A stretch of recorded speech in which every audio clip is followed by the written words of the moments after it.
passer la parole à Albert Ilbol sur le dépassement d'identité. Alors le titre n'est pas de moi. Le On vous l'a dépassement. imposé. Et voilà. Donc, je lis ce que j'ai à peu près proposé aux petits copains. Moi aussi, j'étais nostalgique d'une Alsace d'autrefois. Mythique, sereine, heureuse et immuable, éternelle. Les études d'allemand et de théologie, quelques rencontres importantes, puis mes enfants, très importants. Mes enfants m'ont, je crois, fait changer de regard. Ce regard que j'appelle le regard à la Hansi.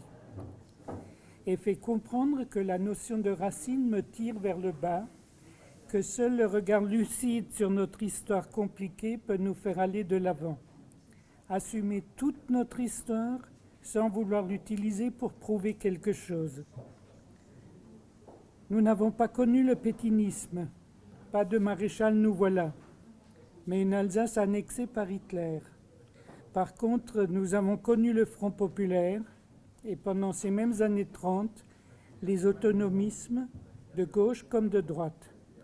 Et même celui, quelquefois avec les mêmes acteurs, l'autonomisme d'avant la Première Guerre mondiale, celui qui a contribué à faire de l'Alsace un Land allemand, ou presque, avec son Parlement. Nous n'avons pas connu les luttes pour la séparation de l'État et de l'Église, mais nous avons connu la social-démocratie allemande et l'établissement de ce qui s'appelle maintenant la loi locale. Et nous avons connu les soviets ouvriers de 1918, avec le drapeau rouge sur la cathédrale. L'Université de Haute-Alsace a fait paraître il y a une dizaine d'années un ouvrage collectif intitulé « Devenir alsacien ». J'aime beaucoup la polysémie de ce titre. Un devenir pour l'Alsace, un avenir, la réforme territoriale Hollande-Valls semble l'exclure. Devenir alsacien, peut-on le devenir? Je dirais oui. Où qu'on soit né. Peut-être irai-je jusqu'à paraphraser la célèbre formule de Simone de Beauvoir, « On ne naît pas alsacien, on le devient ». Bien sûr, on peut naître alsacien avec des générations d'ancêtres alsaciens et ne pas du tout se sentir concerné par notre démarche.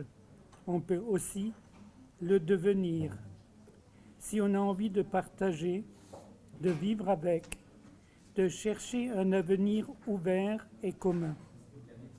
Alors, une identité alsacienne? Oui, à condition qu'elle ne soit pas du nombrilisme, qu'elle ne soit jamais considérée comme définitive, qu'elle soit constamment en train de se chercher, qu'elle accepte de ne jamais se trouver.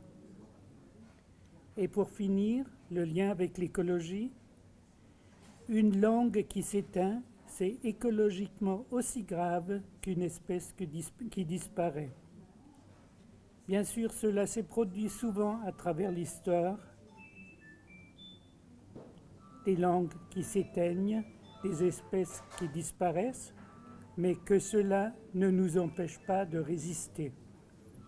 Pour la langue, comme pour les abeilles. Voilà.